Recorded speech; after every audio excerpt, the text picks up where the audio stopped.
You know what time it is. You know what time it is. You know what time it is. Hey! Woo! Get into it! Get into it! Yes! We are back, lovelies. We are back on my favorite day of the week. It's my favorite day of the week. It's Wednesday. And in the Norse world of Norse mythology, it is Odin's Day. Wednesday is Odin's Day. Who is Odin? Odin in Norse mythology, which is going to be associated with the Vikings and some Celtic diatribes like the Irish and whatnot. But in some Norse pantheons, Odin, who is the All-Father, the leader of all of the gods and goddesses of Norse mythology, his day is Wednesday, Odin's Day. And Odin is considered to be one of the wisest and, in a way, the most cruel gods within fiction and mythology. His all-seeing eye and his two crows that stand at attention to help him see into the world, to know the world. But I always loved Wednesdays because I was born on a Wednesday, and every day since I was ever since I was a child that I could remember, something good always happens to me on a Wednesday. I don't normally do this, but I'm gonna just go ahead and put this out there, kids, parents. Of course, you all can explain this. So, my father, unfortunately, has been sent to the hospital. He is doing all right. He's stable. Unfortunately, and I'm not going to go into details, but he had a bit of an accident where he had a head injury where he hit his head 3 times and has since been taken to the hospital. I just ask for your prayers and your positive energy, virtual hugs, whatever means you can bring to me and my family, to him. I would greatly appreciate that. I don't often talk about my family struggles on this platform, and nor do I want to make it a habit, but if I seem for those locally and those who know me outside of the context of Storytime and my job at Ellie's, if you see that I seem a little distant or if I'm a little reserved, I'm okay. And don't take it personally. I'm just trying to process everything that's happening to him. And honestly, I'm doing really good. I'm doing really good because I got an amazing support group. I have an amazing brother and uncle who were there on the spot. I got an amazing grandmother who was able to really call it in. I got an amazing cousin who was able to look out for him. So, to all those who have been taking care of my dad and doing what you needed to do to make sure he got the help that he is getting, thank you and God bless you. Thank you so much. And I don't think there's anything wrong with me saying God bless, because it's just, to me, it's just a token of appreciation, a turn of phrase of appreciation for somebody who cares. So, that's all I wanted to say on that. Children, if you have someone like a parent or a auntie, uncle, cousin, even a neighbor or a family friend or a godparent or a godbrother, godsister, tell them you love them in whatever way you choose, whether it's through your gifts, your talents, through art, through a letter, through a painting, through a picture, through spoken word, through a rap song, through singing or dancing, or just calling them and tell them. Tell the people you love that you love them. It's important. It's very important. So, I don't own the music that's being played in the background, which is a beautiful ambient cover dedicated to Arwen from J.R.R. Tolkien's The Lord of the Rings, which that story is definitely going to be read for Storytime, but that's going to be for my teenagers, kids. That's going to be on Instagram. But we'll get to that bridge once we finish a series of unfortunate events on Instagram. So, without further ado, let's go ahead and begin.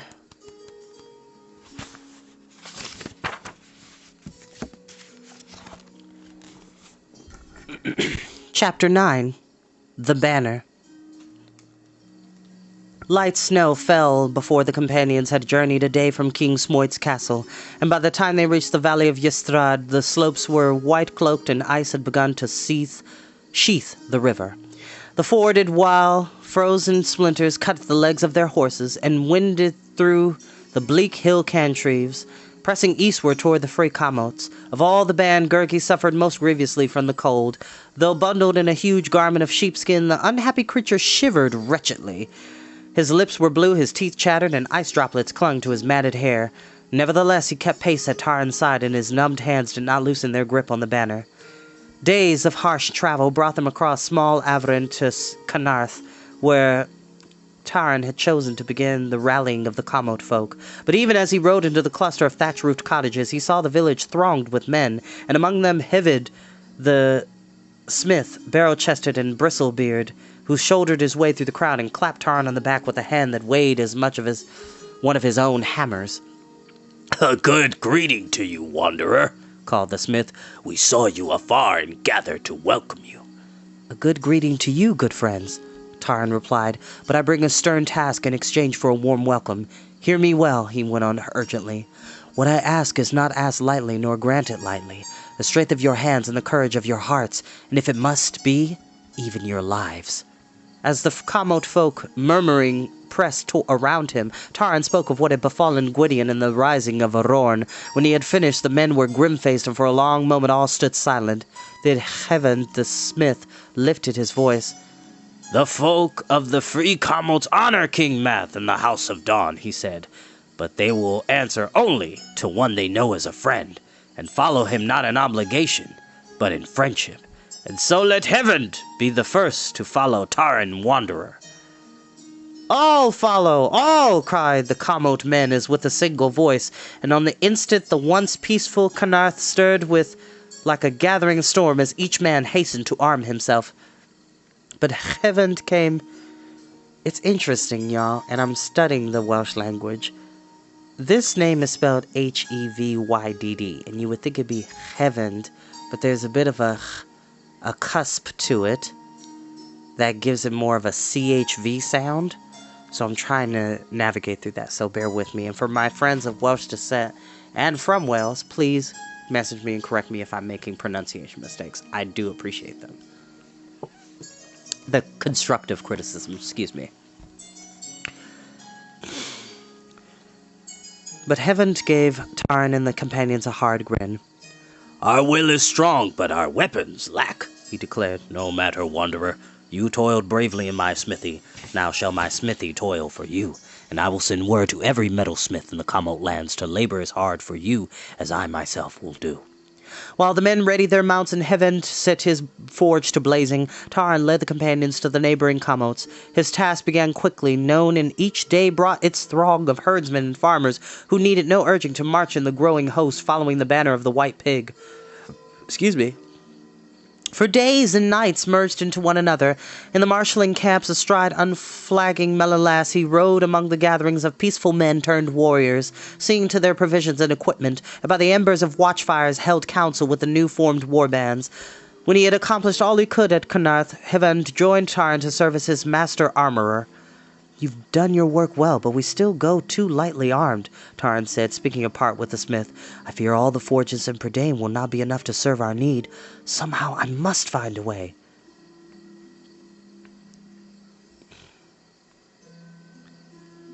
"And so you shall with luck," cried a voice. Taran turned to see a horseman who was riding up beside him and blinked in surprise, for this was the strangest garbed of all the Kamot warriors. The man was tall, lank-haired, with legs as spindly as a stork's, and so long that almost touched the ground on either side of his mount. Bits of iron and odds and ends of metal were stitched closely all over his jacket. He carried a wooden staff with a scythe blade at the end. On his head he wore what had once been a cookpot, now worked and shaped like a makeshift helmet that sat so low on the man's forehead and nearly covered his eyes. "Lonio!" cried Taran, warmly clasping the new arrival's hand. "Lonio, son of Lonwen!" "None other?" answered Lonio, pushing back his peculiar headpiece. "Do you not surprise I'd be along sooner or later?" "But your wife and family," Taran began. "I would not ask you to leave them.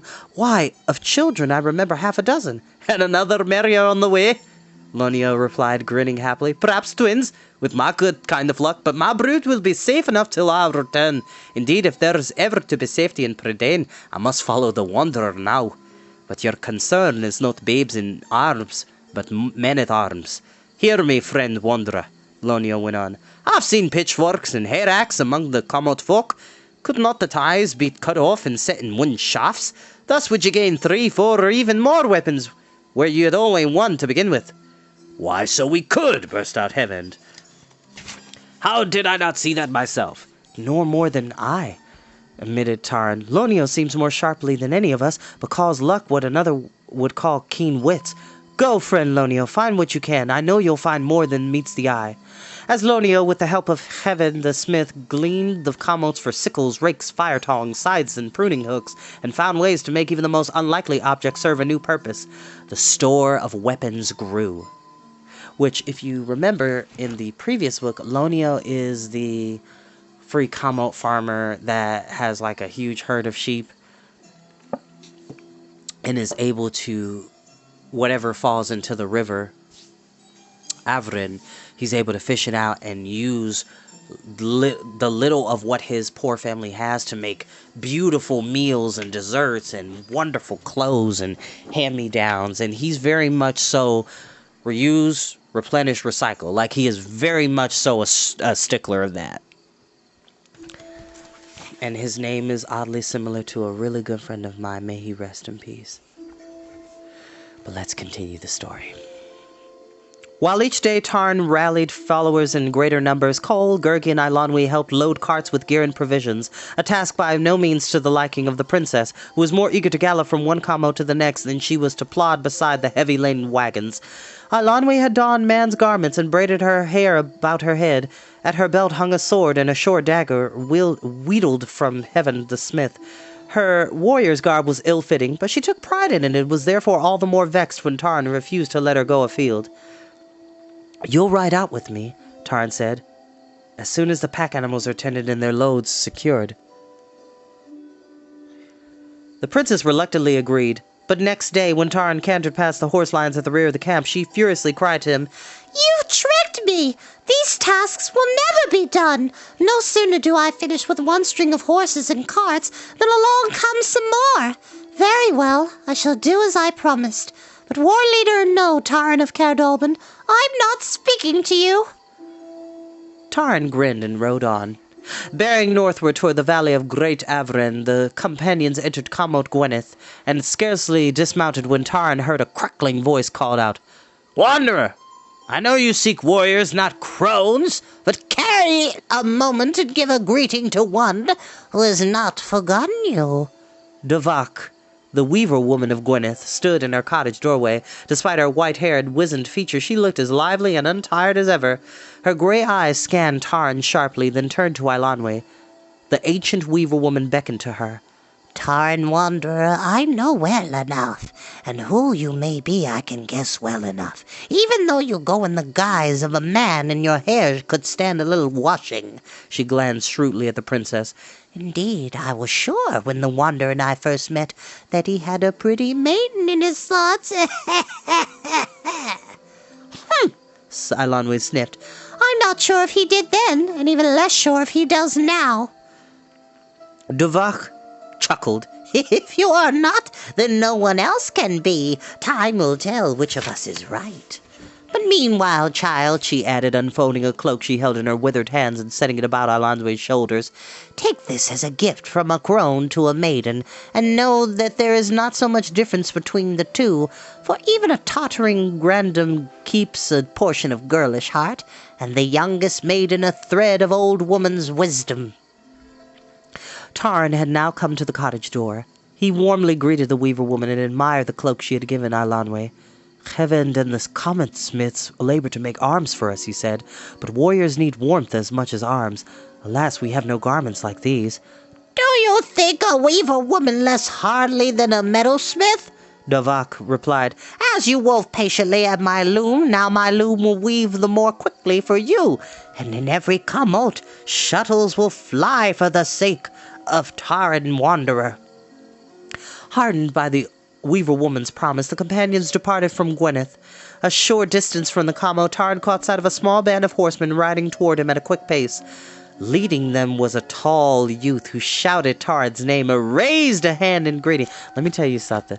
everybody that we've met in previous books is about to show up. This is the final battle. This is it. This is the end game.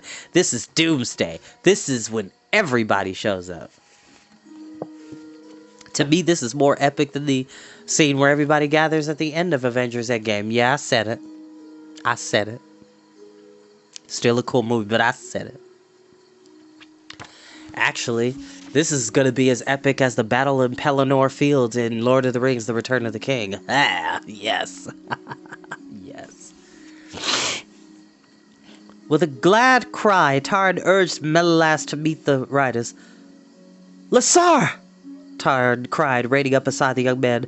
I did not think you and I would meet so far from your sheepfold in Kamot Isav. Your news travels ahead of you, wanderer, Lassar replied, but I feared you would deem our combo too small and pass it by. It was I, he added, with shy hesitation, and that could not altogether conceal his boyish pride. It was I who led our folk to find you. The size of Isav is no measure of its courage, Taran said, and I need and welcome all of you. But where's your father? He asked, glancing at the band of riders. Where's Dorwas? He would not let his son journey so far without him. Lassar's face fell. The winter took him from us. I grieve for him, but honor his memory by doing what he himself would have done. What of your mother? Taran asked as he and Lassar trotted back to join the companions. Was it her wish, too, that you leave home and flock? Others will tend my flock, the young shepherd answered. My mother knows what a child must do and what a man must do. I am a man, he added stoutly, and I've been one since you and I stood against Dorath and his ruffians that night in the sheepfold. Yes, yes, cried Gurgly, and fearless Gurgly stood against them too. I'm sure all of you did, Eilonwy remarked sourly. While I was curtsying and having my hair washed on Mona. I don't know who Dorath is, but if I should ever meet him, I'll promise you I'll make up for lost time. Taran shook his head. Count yourself lucky you don't know him. I know him all too well, to my sorrow. He has not troubled us since that night, said Lassar, nor would he likely trouble us again. I have heard he was left the Kamot lands and roves westward. He has put his sword in the service of the Death Lord, it is said. Perhaps it may be so, but if Dorath serves anyone, it is himself. Your service freely given counts more for us than any the Lord of Anuvan could hire, Taran said to Lassar. Prince Gwydion will be grateful to you. To you, rather, said Lassar. Our pride is not in fighting, but in farming, in the work of our hands, not our blades. Never have we sought war. We come now to the banner of the White Pig, because it is the banner of our friend, Taran Wanderer. The weather worsened, and the companions continued through the valley, and the growing host of Kamot men forced them to travel at a slower pace. The days were too short for the work to be done, but Taran rode grimly on. Beside him galloped Cole, uncomplaining and ever cheerful. His broad face, reddened and roughened by cold and wind, was nearly hidden by the collar of a great fleece-lined jacket. A sword belt of heavy iron links bound his girth, and his back hung a round shield of oxhide. He had found a helmet of beaten metal, but deemed it did not suit as comfortably on his bald crown as had his old leather cap. Taran was grateful for Cole's wisdom and gladly sought his counsel. It was Cole who gave him this thought as the marshalling camps grew crowded to send smaller, swifter bands directly to Caer Dathel rather than march from one combo to the next with the force becoming even more cumbersome. Lassar, Hevid, and Lonio would not leave Taran's vanguard and stayed ever close at hand, but when Taran wrapped himself in a cloak and stretched on the frozen ground for rare moments of sleep, it was Cole who stood watch over him. You are the oaken staff I lean on, Taran said. More than that, he laughed. You are the whole sturdy tree, and a true warrior. Cole, instead of beaming, looked wryly at him. Do you mean to honor me? He asked. Then say rather I am a true grower of turnips and a gatherer of apples. No warrior whatever, save that I am needed thus for a while. My garden longs for me as much as I long for it, Cole added. I left it unready for winter, and for that I will pay a sorry reckoning at spring planting.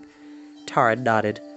We shall dig and weed together, true grower of turnips and true friend. The watchfires flickered in the night. The horses stirred up in their lines. About them a mass of deep shadows, dark against darkness, lay sleeping warriors. The chill wind cut at Taran's face. He was suddenly weary to the marrow of his bones. He turned to Cole. "My heart, too, will be easier," he said, "when I am once more an assistant beekeeper." Words reached Tarn that Kingsmoyd had raised a strong host among the Cantreave lords and was now turning northward. The companions learned, too, that certain of Auroran's liegemen had sent war parties across Ystrad to harass the columns marching to Caradathel. Tarn's task thus grew more urgent, but he could do no more than press onward with all haste.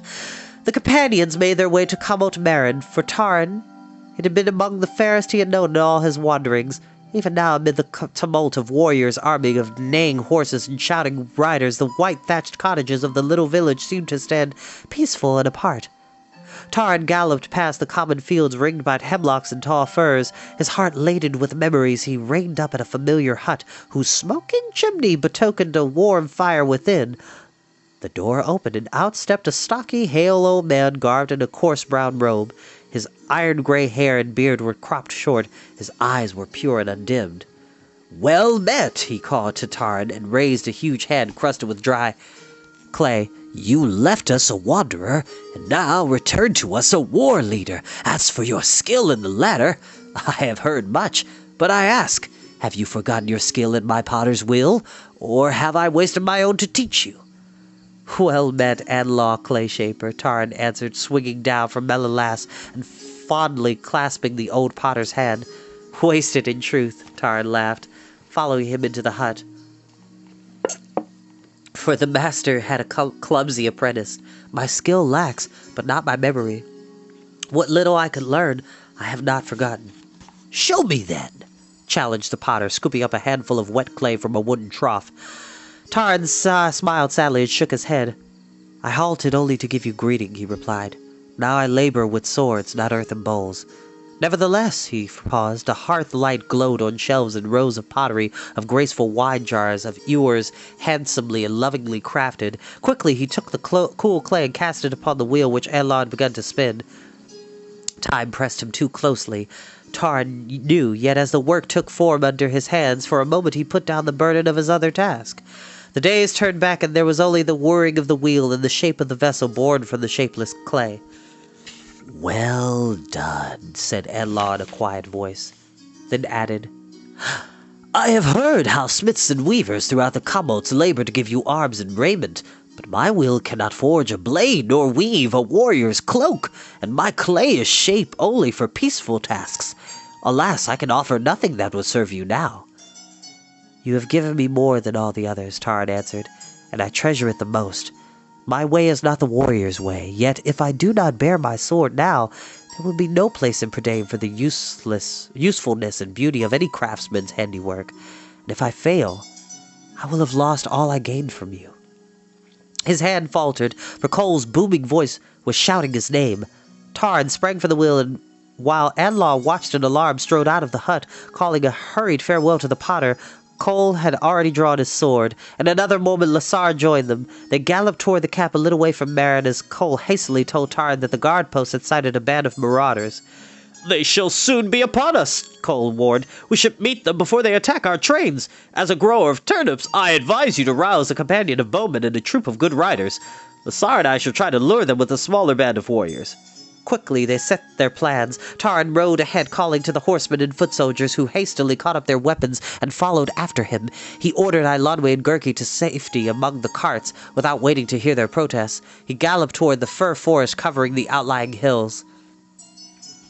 The marauders were armed more heavily than Tarn had expected. Swiftly they sped down from the snow-covered ridge. At a sign from... I'm so sorry. Tripping over my words. I'm talking a little too fast. And reading a little too fast. I'm sorry. The marauders were armed more heavily than Tarn had expected. Swiftly they sped down from the snow-covered ridge. At a sign from Tarn, the bowmen raced and flung themselves into a shallow gully, and the mounted warriors of the Kamots wheeled to the charge. The riders met in a turmoil of hoofs and a clash of blades. Then Tarn raised his horn to his lips. At the piercing, echoing signal, the bowmen rose from cover. It was, Tarn knew, little more than a skirmish, but sharply and haughtily fought. Only at the last, when Cole and Lasar's band drew off many of the foe, did the marauders break and flee. Yet it was in the first battle Tarn had commanded as a war leader for the Prince of Dawn. The Commode folk had carried the day, and none of their number slain, and only a few wounded. Though weary and drained of his strength, Tarn's heart pounded with the joy of victory as he led the exulting warriors from the forest and back toward Marin. As he reached the hill crest, he saw flames and black billows of smoke. At first he thought the camp had taken fire. He spurred Melilas at top speed down the slope as he drew closer, as the crimson tongues wavered against the sky in a blood-stained sunset, and the smoke rose and spread over the valley. He saw it was the Commode burning. Outdistancing the troop, he galloped into Marin. Among the warriors from the camp, Tarn glimpsed Eilonwy and Gurgi struggling vainly to quench the flames. Cole had reached the village before him. Tarn leapt from Melilas and ran to his side. "Too late!" Cole cried. "The raiders circled and stored the Commode from the rear. Marin has been put to the torch and its folk to the sword." With a terrible cry of grief and rage, Tarn ran past the blazing cottages. The thatch had burned from the roofs, and many of the walls had split and crumbled. So it was with the hut of Anlaw, which still smoldered, its ruins open to the sky. The body of the potter lay amid the rubble. Of the work of his hands, all had been shattered. The wheel was overturned, the bowl flung into pieces. Tarn dropped to his knees. Cole's hand was on his shoulder, but he drew himself away and stared up at the old warrior. "Did I shout for victory today?" he whispered hoarsely. "Small comfort to folk who once befriended me. Have I served them well? The blood of Marin is on my hands." Marin. Later, Lasar spoke apart with Cole. "The wanderer is not stirred from the potter's hut," the shepherd murmured. "It is harsh enough for each man to bear his own wound, but he who leads bears the wounds of all who follow him." Cole nodded. "Leave him where he chooses to be. In the morning he will be well," he added, "though likely never healed." By midwinter, the last of the warbeds had been gathered and the Commode warriors dispatched to Caerdathel. In addition to a troop of horsemen, Lasar, Hevid, and Lonio still remained with Tarn, who now led the companions northwestward through the Lagarden Mountains. The force was strong enough to safeguard their progress without slowing their journey. Twice marauders attacked them, and twice Tarn's followers beat them off, inflicting heavy losses. The raiders, having learned a bitter lesson from the war leader who rode under the ensign of the White Pig, sulked away and dared harass the columns no further. The companions passed swiftly and unhindered through the foothills of the Eagle Mountains. Gurgi still proudly carried the banner which snapped and fluttered in the sharp winds lashing from the distant heights. In his cloak Tarn bore one talisman, a shard of broken, fire-blackened pottery from Commode Marin. At the approaches to Caerdathel, outriders brought word of still another host. Tarn galloped ahead, and a vanguard of spearmen rode Fluter Flam. "Great Beelern!" shouted the bard, urging Lion to Tarn's side. "Gwydion shall rejoice! The northern lords arm in all their strength with the Flam commands!" "Oh, yes, well, I did rally them in the name of Gwydion, otherwise they might not have been so willing. But no matter, they're on their way. I've heard King Perdri, too, has raised his army. Still, you'll see a battle host. I dare say half the western countries are under his command." "Oh, yes," Fluter added as Tarn caught sight of Glue perched atop a sway-backed, heavy-hoofed gray horse. "The little fellow is still with us."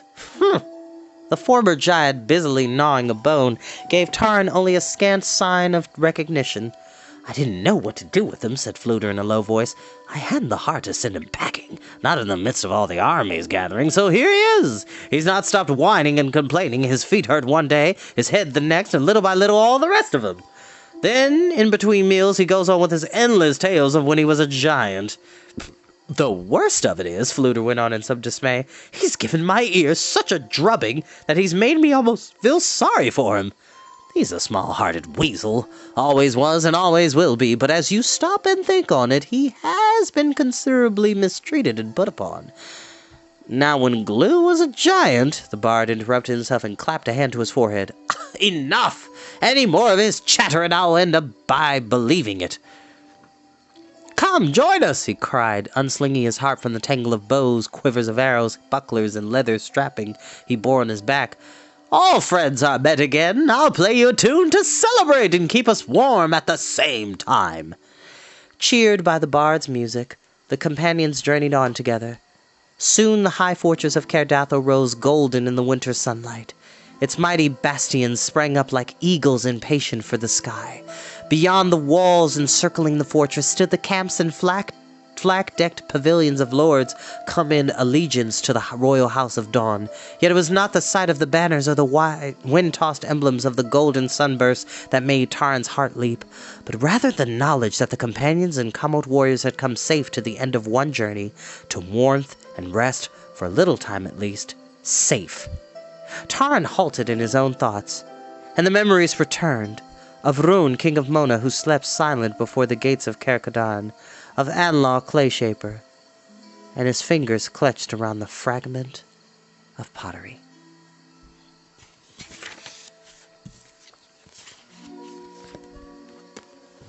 And that is where we shall end for today.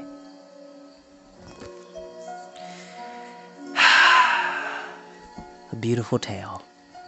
And I can't wait to show you what happens next time.